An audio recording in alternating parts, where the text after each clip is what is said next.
Hey friend, Levi here. And in this video, I want to share with you how I would approach getting the best results out of a budget entry-level camera using nothing but natural light.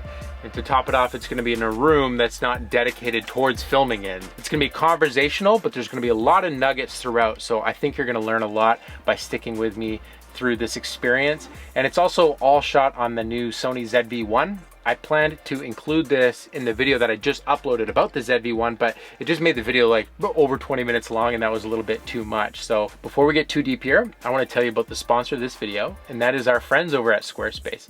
Now, Squarespace is a fantastic platform that's got an all-in-one service for building your own website. So it's got the hosting, the domain searching, kind of all those different services that you used to have to do through all these different avenues. You can now get all in one place, and that is through Squarespace. So you can go over there, pick a domain that you like, and start building your own website with one of their beautiful designer-built templates. So another designer already went through all the hard work of making the decisions around what would make this beautiful, and all you've got to do is put your ideas onto it. So the tools here are really fantastic, and they're all built right in. So if you want advanced scheduling functionality, if you want to have an online store, if you just want a beautiful place to display your work, Squarespace has got you covered. So I recommend heading over, starting a free trial, and when you're ready to commit, make sure you use my code for 10% off your first purchase of a website or domain. This is a good room because it's actually really hard to set up a shot in here, so I'm going to be challenged by this. And essentially what we want to try to do is control where the light is coming from the best we can, and then position our body according to the light. So in this instance, the best light that we're going to get is through the main set of windows. And so what we're going to try doing here is set up the room, set up our positioning in a way where we get the best light from our main windows. So our first step here is going to be to turn off every one of the lights that's in the room, because we've got lights everywhere. We've got lights there, we've got lamps there, we've got lamps over there. We're going to turn all of those off. We turn off lamps for a couple of reasons. One of them is so that way we control where light's coming from, but also we could have white balance issues. So as we look outside, this light is bluer, or it's coming across as bluer than this lamp right here. And so unless we're going for, that's called color contrast, unless that's what we're trying to accomplish, we don't want to do that accidentally because it might trip us up. So light that comes from the sun is generally cooler than like a tungsten bulb that's inside your house. So we turn all those lights off and we re-add them later if we want to use them for character, but we really want to be aware of where is light coming from. Okay, our most fundamental principle here is going to be the exposure on our face versus the exposure on the background. We want the best light possible on the face, and we want the background to be less distracting. So this window in the background there isn't distracting right now, but if we walked over to that window, I'll do this right now just so you can see, this window is terribly distracting because it's so much brighter. So this window doesn't have enough light to really counteract how bright that window is back there. One of the most basic principles is getting the face exposure brighter than the background exposure and having the quality of light on the face be as good as possible. So what do I mean by quality? Well, if we have direct sunlight on my face, it's going to have a harsh quality to it, and it's going to make my skin shiny. So right now it's like peak daylight out there, and we don't want this kind of light on my face. Even though we could expose to that, that's going to create some of these really harsh shadows, and it's going to be unpleasant. So what we're going to do here with these windows is they have blinds, and we're going to close those. So the blinds here are now closed, and this set of windows is giving us a lot of light, and it's getting diffused through the curtains, and that's good. Diffused light is better light for skin. If it's harsher, direct sunlight, it's not as good. We really want to come as close to this window here as possible, so it feels a little silly, but we want most of the room behind us and be as close to the window. Like basically you should be able to touch the window, and we're still going to set up a tripod here eventually, but this does a couple things, and the main thing is the closer an object is to the source of light, the brighter the light is going to be on that subject matter. So in this instance, the brightest light right now in this room is on my face because I'm closest to it. And what that allows us to do is make the background darker. Okay, here we are in manual exposure, and this will more correctly allow us to evaluate where the best shape of light is coming from. And so at this stage, what I'm trying to think through is I'll literally just move my camera around and watch how the shape changes on my face.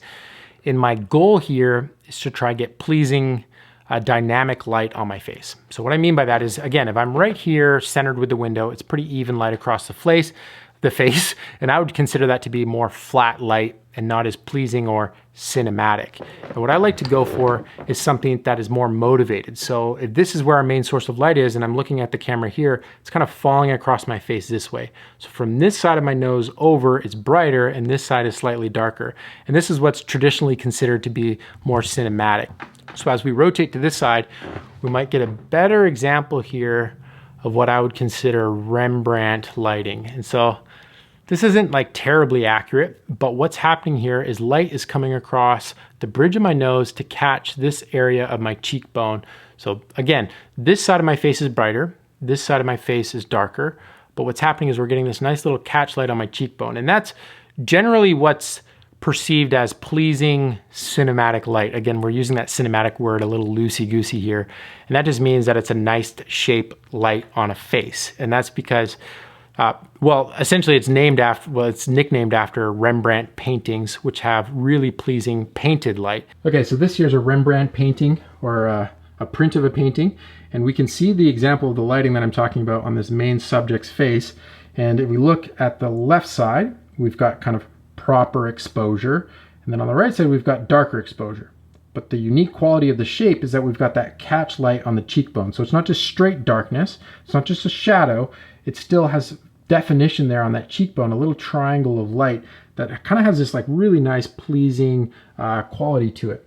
Okay, so now that I'm kind of happy with the camera angle, I made all those decisions before actually setting up my tripod, because I found if I set up the tripod too early, then I am reluctant to move it around. So I'm trying to decide on the shape of the light before I actually start setting home where my tripod's gonna live, so that way I don't have to move it around as much. So what we've got going on right here, I'm pretty happy with. We've got our main source of light, we've got some light falling on my shoulders. I'm ready to hit record on this, but we're gonna do two more things here to spice this up. One is turning on that lamp back there and then doing white balance. Okay, I might be eating my words here actually. I don't really like, I mean, it's not the worst. Yeah, you can really like practical little elements to spice up a frame, and little color dynamics in the background can really just make a shot come to life. But if you're just looking for a simple, pleasing image, you don't have to go all out with that stuff. Okay, one last thing that most people forget to do is setting your white balance. And the reason why this is important is because it can rob the color from your face if the camera is deciding for you what it thinks the white balance should be. So most cameras now come with like an ambient priority or white balance options that look more pleasing just in general. But we wanna make sure that we set this in ourselves, so that way throughout the shot, it's not changing, because that way, if you're trying to cut different sections of the video together, as the recording goes on, the camera might decide later in the video, if your hands go up, that, oh wait, there's too much warmth in the frame, so we need to make it colder or cooler. And then when we try to cut those sections together, the skin tone looks different. It's like infuriating.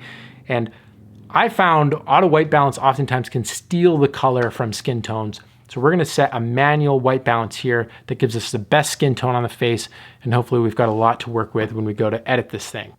Okay, so we ended up at around 5,600 Kelvin. 6,000 was a little bit too cool, so this is kind of our final white balance, and that means as we record here, it's not gonna change throughout the video, and also just gives us a better starting point. So maybe I'd pop this into my computer later and decide that it was a little too warm or a little too cool, but as long as we get close enough, it gives us a little leeway there. But white balance is one of those things that if you get it wrong while you're recording to a compressed format, it's very hard to deal with the repercussions of that. So as a general recommendation, I suggest just like setting it manually if you're trying to cut a scene together, because if it's on auto and you're trying to mix together shots, there's gonna be differences because the camera will change its mind on what it thinks it should be. And that's just got an amateur feel to it. So if you want it to have just a bit of that upper production value, just set the white balance to one stuck thing, you're gonna be good to go. Okay, so let's actually pause here and assess this shot and talk through some of the factors here. So this is kind of the final frame that I ended up at for this shot. And just to give you some perspective, here's just a still grab of just filming randomly in the room with just auto settings. And You can see there's a big advantage when you actually take the time to try prioritize where you're sitting towards the available light. And even on this end frame, it's far from perfect. There's actually a lot of issues that I can start to pick apart from this when I see it on my laptop. That last lamp that I turned on, I'm not a fan of the color temperature of it. The background's busy. I would want that TV out of there, the pictures on the wall, get those out of there. It's a little distracting. There's improvements that could be made to the shape of light on my face. But overall, this is like a 6.5, 7 out of 10 of what I could do in this situation with just taking 10 minutes to set up a tripod and film myself. So I'm overall decently happy with this. And the cool part is that every time you set up one of these shots and you look at it on a computer later, it just helps inform yourself about those actions led to this result. And the more that you can repeat that over and over again and just really test your skill set, you're going to find that your ability to get good results in your camera are going to continue to improve. It doesn't help to continue to blame gear for the reason why we can't get stuff that looks semi-pleasant on camera. So let's really press ourselves to make the most of whatever tools we have available and then just use them to your advantage. Okay, let's quickly address sound. You can accomplish this in multiple ways, but usually just having some external mic source is going to get you the best quality sound. And as a kind of a generic principle, you want to get the mic as close to the subject as possible. So I've been filming this whole time with a Rode VideoMic Pro Plus on top of the camera. That's a directional mic that's facing straight towards my mouth. And because I'm within 3 feet of the camera, it's going to sound pretty good. So this is usually a setup that I'd be okay with. But let's say the camera was a little bit further away and it was zoomed in.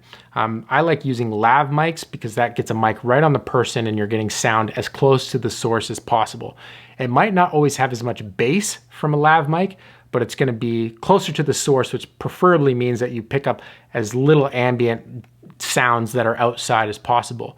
A shotgun mic is going to help you accomplish that as well.